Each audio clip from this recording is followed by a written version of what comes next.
for the next half hour, I'll be reading from the Investigative Post on the Niagara Frontier Radio Reading Service. Let's take a look first at an interview with Sean Ryan on his first 7 months. Buffalo's mayor discusses his biggest wins, frustrations, and missteps since he took office in January. And there's an editor's note that says this is the first of 2 stories based on an in-depth interview with Mayor Sean Ryan. Sean Ryan's 7-month tenure as mayor of Buffalo has been, at turns, refreshing and frustrating, hopeful and bewildering, celebratory and contentious. To hear Ryan tell it, he and his staff, or any person paying attention to city affairs, might run that gamut in a single afternoon. There's going to be good days where you want to celebrate, but there's going to be bad days where you can't go hide, Ryan told Investigative Post in a recent interview. Let's start with some of the rough patches. Since January, Ryan has weathered criticism for installing 4 deputy mayors, each making $200,000 per year, where previously there were 2 making 3/4 that salary. He also raised salaries for key personnel, including the police commissioner. Critics considered those moves extravagant for a city in financial crisis. The administration has insisted the costs are balanced by the elimination of politically appointed job titles that proliferated under 19 years of Byron Brown's stewardship. But the optics have given detractors an evergreen line of attack. Ryan's relationship with the police union, which last year endorsed his opponents in both the Democratic primary and the general election, has grown even more sour in recent months. A rash of violence over the July 4th weekend gave the union ammunition in its efforts to leverage public opinion against the administration and force the city to the bargaining table for a new contract. Ryan, as he seeks to restructure city government, at times has failed to communicate his intentions clearly. The Buffalo Arts Commission was essentially disbanded, for example, with little explanation beforehand about the administration's plans to maintain and support public arts initiatives going forward. Common Council members, particularly those at political odds with Ryan, have griped about the mayor's failures to share information as well. There's good to balance the negative, though. The administration right away in January pleased progressive groups that endorsed his candidacy by signing an executive order banning cooperation between police and other city departments with federal immigration authorities. While the administration suffered some self-inflicted communications failures, Ryan prematurely announcing the scope of the tax increase he was contemplating, for example, or promising a July 4th fireworks display that didn't materialize, city government has become far more transparent than it was previously. Freedom of information requests are, with rare exceptions, acknowledged and fulfilled. City officials, high-ranking and low, have far more latitude to speak to reporters and the public. Most critically, according to Ryan, his administration has taken big, difficult steps toward correcting the city's structural budget imbalances. Over the last 15 years, the city used nearly $300 million in savings and federal pandemic relief funds used to plug deficits, to say nothing of the costs of deferred maintenance on roadways, bridges, parks, and community centers, and the elimination of programs to benefit youth and senior citizens. The biggest, most difficult step was a 19% increase in the property tax levy. Ryan last week counted the adoption of the 2026-2027 budget as his administration's biggest victory so far. People are reporting back that they have a real sense of optimism in the city, that we're no longer digging ourselves into a hole, he said, that we're going to come out of this and we're going to be even stronger. The biggest win, an honest budget. Ryan got most of what he wanted from budget negotiations with the Common Council in the spring. He proposed a 25% increase in the property tax levy, arguing that the city's chronic budget deficits were largely the result of Brown's failure to raise taxes to keep pace with inflation and the rising costs of retirement and health insurance benefits. That position has been endorsed by the city's control board and the state comptroller. But city lawmakers, including some of his allies on the Common Council, felt sandbagged by the size of the increase. 3 members, Majority Leader Leah Holton Pope of the Ellicott District, Maston District's Zenita Everhart, and the North District's Joe Golombek, tried to slash the increase to 9% with a package of spending cuts so drastic and hastily assembled that they drove other lawmakers toward Ryan's proposal. Ryan settled for a 19% increase in the tax levy, without any big cuts to the spending plan he proposed. That was a big victory, though it created ill will among the council members who had been politically outmaneuvered. Ryan last week said that the budget will lead to generational improvements in infrastructure, as well as better services. He ticked off a list of meat and potato investments included in the budget. Hot patch equipment for street repairs, which he said would be arriving and out in neighborhoods this month. New streetlights to replace hundreds of fallen or dysfunctional poles. 6 new snowplows and 10 new garbage trucks. Materials and equipment city workers have lacked, ranging from vehicles to work clothing and safety gear. Open city pools with swimming instructions for youth and water aerobics for the elderly. Soon, he said, pools will have furniture so parents have a place to sit while their kids swim. Those investments are possible because the state provided substantial resources to balance both the current year's budget, which began on July 1st, and the budget that ended June 30th. In total, a $70 million cash infusion.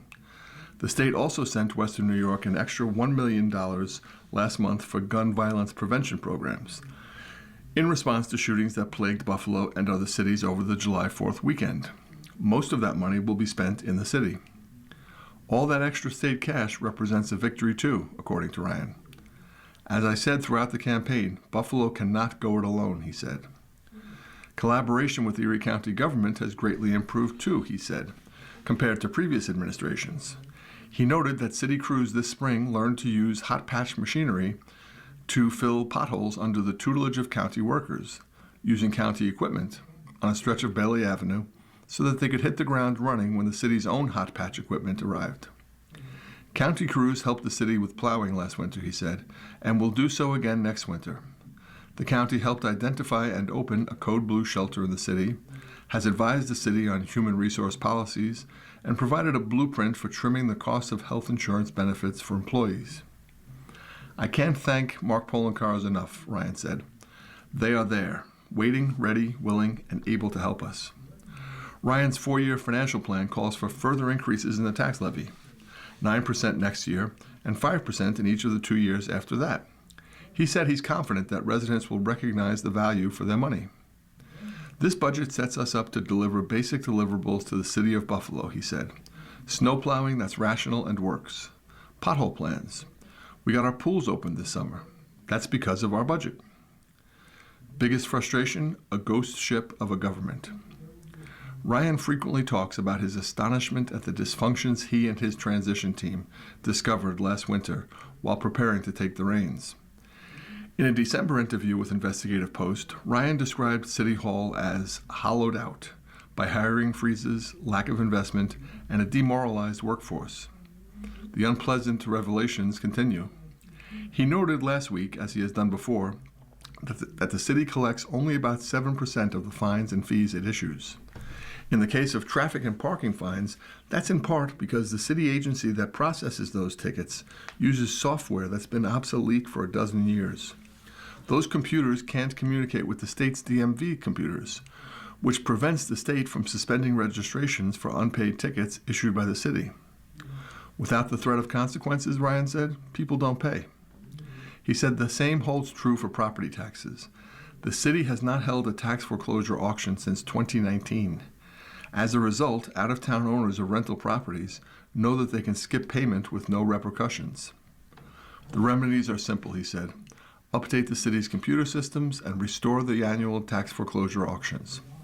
Ryan said his administration is doing both and expects new revenue to flow as a result. Last week, he had a new complaint to share, a lack of written policies governing working conditions and requirements for city employees. There's no employee handbook, he said. We have 3,000 people in the workforce, and there's no employee manual.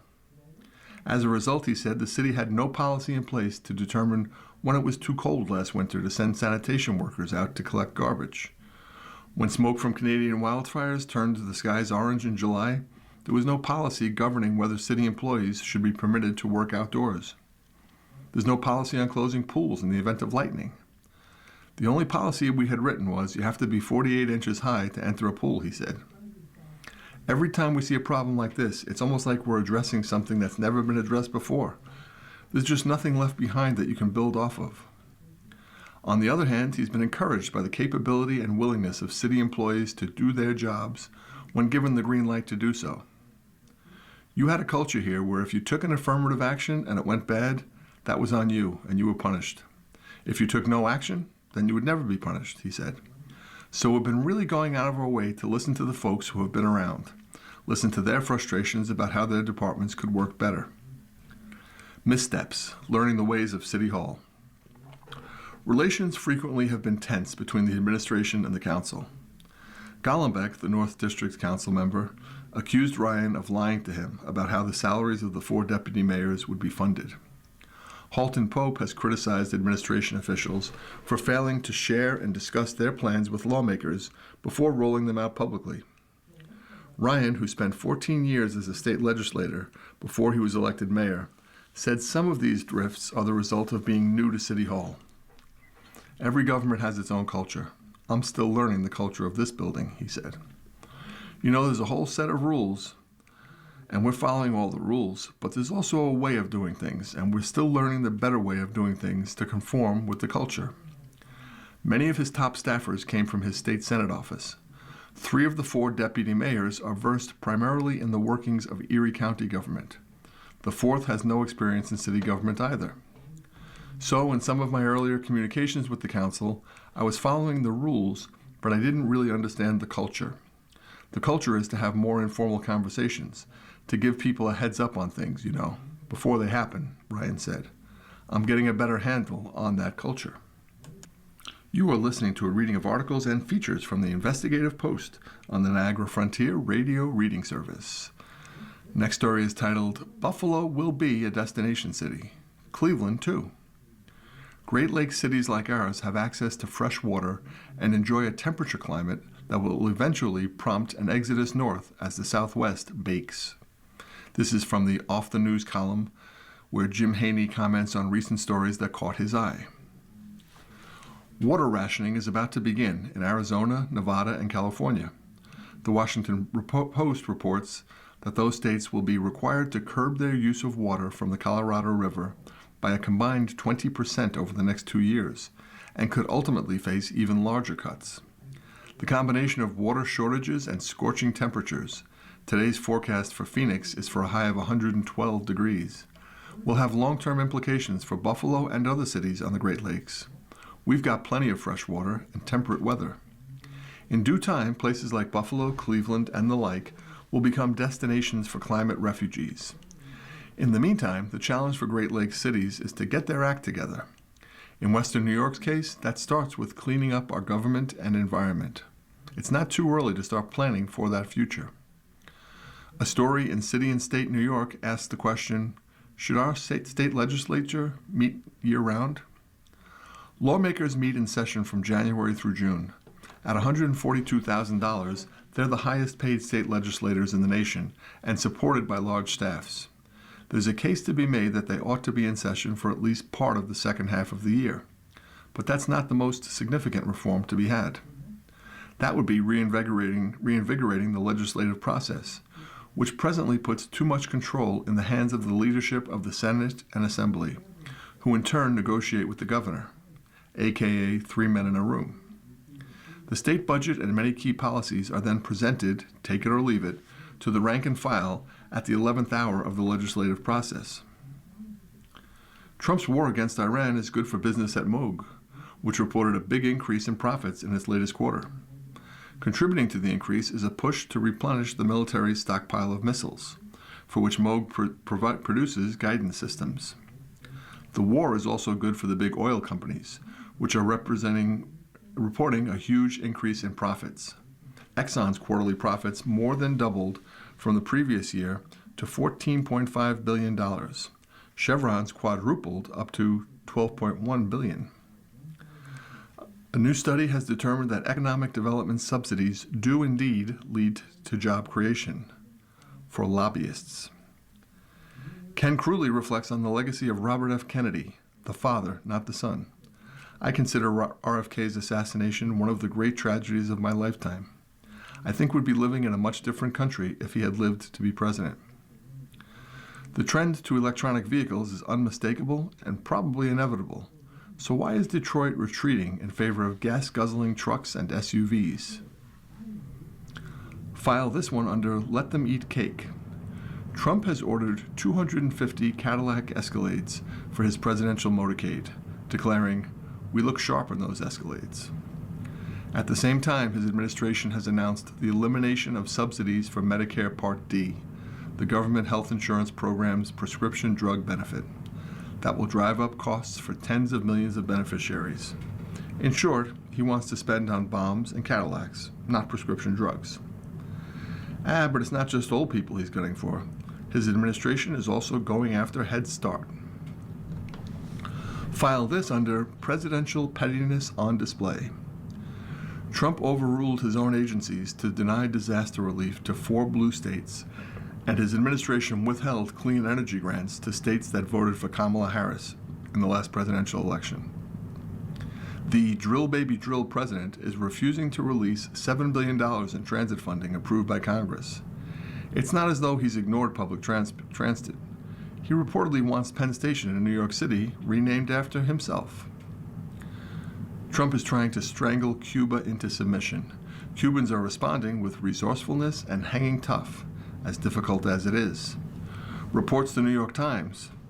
They are swapping their gas-guzzling 1950s American cars for electric motorcycles and rickshaws from China, importing hefty lithium batteries to keep televisions and fans running through blackouts, jury-rigging generators to run on more accessible natural gas, and installing solar panels on rooftops and even vehicles.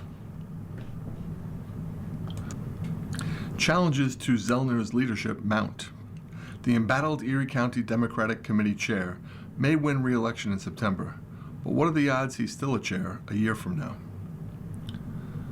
Last week, I brought you the news of Amherst Town Council member John Davis's plans to challenge Jeremy Zellner for chair of the Erie County Democratic Committee. Since then, Cheektowaga Town Supervisor Brian Nowak has announced he will run for party treasurer, a spot currently occupied by Zellner loyalist Olivia Owens, the clerk of the Erie County Legislature. And Erie County legislator Jean Vinal, also of Amherst, has thrown her hat into the ring for party chair. There are rumors of other candidates for chair waiting in the wings. Attorney Sean Cooney, Adam Fogel, Chief of Staff for U.S. Representative Tim Kennedy, John Flynn, the former district attorney, now Tonawanda Town Supervisor, lobbyist Jack O'Donnell. There's even been talk of Len Lenehan, Zellner's predecessor party chair, coming out of retirement to serve 1 2-year term as a transition from Zellner to whoever is next in the driver's seat. Zellner says he will seek an 8th term when the party's 1,000-plus committee members elect new officers at its biennial reorganization meeting in September. Critics point to his loss in last month's primary for the 61st District Senate seat and the concurrent loss of the party's endorsed candidate for the 149th District Assembly seat as evidence that his leadership has run past its expiration date. Even those detractors agree Zellner likely would win re-election if a vote were held today. Still, he may be looking at an exit strategy. If not this fall, perhaps in January, when he'll no longer be collecting a state senator's paycheck. That job has a base salary of $142,000. Zellner had to give up his job as county elections commissioner to run for the Senate seat. That job paid him $151,000 last year. The pay he's been collecting as party chair for the past 2 years is a fraction of the income he's been accustomed to. That makes him ripe for a new job. There are several ways the situation might resolve, including Governor Kathy Hochul, eager to avoid a public squabble over leadership of her party in her home county before the November election, could find Zellner a job in the next month. That seems improbable. There'd likely be a squabble at the reorganization meeting anyway, just without Zellner in the mix, and Hochul certainly would prefer stability until after Election Day. A more likely scenario is that Zellner stands for re-election in September, but agrees to step down in January to make way for new leadership. In exchange, he gets a well-paying state job, commissioner of the Department of Motor Vehicles, perhaps, or a post with the Liquor Authority. Those candidates rumored to be waiting in the wings may want their names in the conversation, not because they want Zellner's job, but because they want to be part of negotiating who gets it. Finally, Zellner could run for re-election as chair, fully intending to serve the full 2 years of his new term. He may hope June's stinging and expensive losses will fade from memory. He may put his shoulder to the tasks of replenishing the party's coffers and rallying divided Democrats around a candidate for county executive next year. But if he does that, he'll be stuck with the chair's salary, which he stopped taking when he became elections commissioner in 2017. Then he started taking it again in 2024. In the first 6 months of this year, he drew just over $30,000 in wages for the party's housekeeping committee, according to the latest campaign finance disclosures. That's what my best is on door number 2. Re-election as chair, leading to a negotiated exit with a plum patronage post at the end. If there is going to be a floor fight in September, the players should become clear over the next 3 weeks. Party leadership last week announced there will be a meeting of party leaders to interview candidates for chair on August 17th at Jay's White Elephant on Abbott Road in Lackawanna. Here's a story titled "Toxic Waste, Past and Present Haunts Niagara Falls Couple." On Tuesday, a family living near Love Canal asked the state to relocate them and test their land for contamination. The next day, they learned their property and the cap containing Love Canal waste had been flagged for remediation more than 30 years ago. Niagara Falls homeowners Daniel and Jocelyn McKiernan were already worried sick on Tuesday when they formally asked Governor Kathy Hochul and other top officials to relocate their family so that environmental regulators could perform more comprehensive testing on their property and in their house near the Love Canal containment site. On Wednesday morning, the 99th Street couple's sickening feelings grew after they received a copy of an old report describing how, more than 3 decades ago, a private contractor working for the state removed contaminated soil from 4 properties in the neighborhood. The project included a partial cleanup on a piece of land the McKiernans now own. It is next to the house they have called home for the past 6 years. Another section of the report, which was issued by the New York State Department of Environmental Conservation on October 18, 1993, offered details on a related project the McKiernans also found interesting. The section described cap repair work and liner replacement that occurred in a 30 by 60 foot area on the south end of the Love Canal site itself. For the McKiernans, reading the report underscored concerns they've been having for weeks about whether potentially hazardous materials are present in their yard, under their house, or even inside of it. "With everything that's coming out, I'm sick to my stomach right now," Daniel McKiernan said during an interview with the Niagara Gazette on Wednesday morning. "We've taken years to turn this house into a home. For this to happen, it's like someone telling you your house is on fire while it's still standing. You know it is burning down while there is no visible flames. I honestly broke down in tears last night. Now it's putting my family at risk, and I'm just sick about it." As the Niagara Gazette previously reported, the McKiernans went public earlier this month with concerns about carbon rods and other materials found in dirt excavated from their property as part of a pool installation project. Follow-up testing by a representative from the DEC's spill response team showed readings within safe limits. However, the couple was cautioned to keep themselves, their children, and their pets away from the piles and to have the materials removed as soon as possible. In their letter to Hochul, which was also addressed to the head of the DEC, the State Health Department Commissioner, and the Regional Director for the U.S. Environmental Protection Agency, the couple noted that the pool excavation work revealed a significant amount of unusual soil and granular filling material. They described for the officials soil with dark staining in multiple spots, with a thick dark layer appearing to be present across their yard. They also reported a strong odor emanating from the backyard area. In recent weeks, the couple has been pushing officials from the DEC and EPA to conduct additional on-site testing. So far, they say their requests have not been fulfilled, and have been largely ignored. Report details past remediation efforts.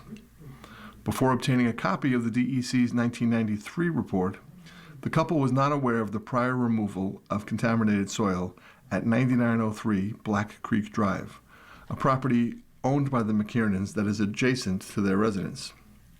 According to the report, the State Department of Health reviewed results of field investigations in the area and recommended certain areas of the fill surrounding 4 houses and a portion of the lot at 9903 Black Creek Drive be excavated and disposed of off-site. The report notes that 2 of the 4 lots, one located at 1044 100th Street and a second located at 9909 Black Creek Drive, contained elevated levels of benzene hexachloride, a commonly used insecticide.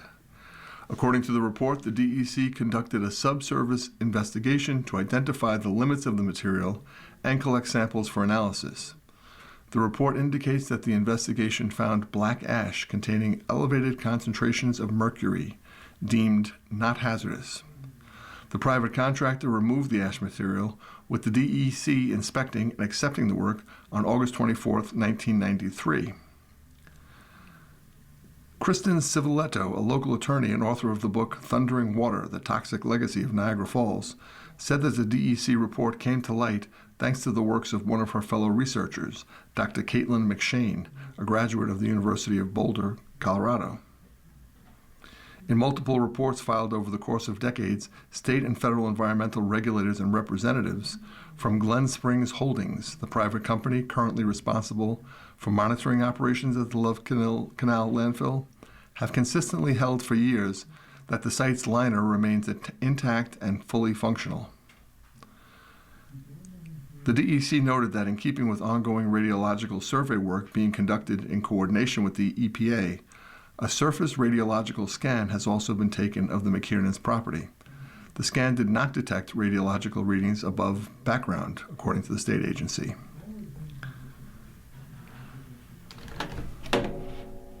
Ann Rabe, a spokesperson for the statewide environmental advocacy group Don't Waste New York, says that she believes, in light of a recent spate of environmental concerns in Niagara Falls and Niagara County, the time has come for state lawmakers to hold legislative hearings to get to the bottom of what the DEC and State Health Department have done, or may have failed to do, to address significant environmental concerns raised by residents and homeowners. They have immediate measures that have to be taken. This is an immediate public health threat, Rabe said.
Good morning. Welcome to another broadcast day in the Niagara Frontier Radio Reading Service, a private not-for-profit organization.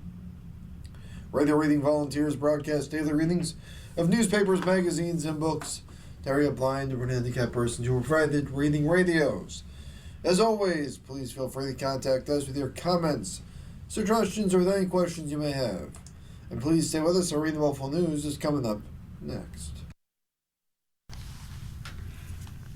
The following program is intended for listeners who are blind.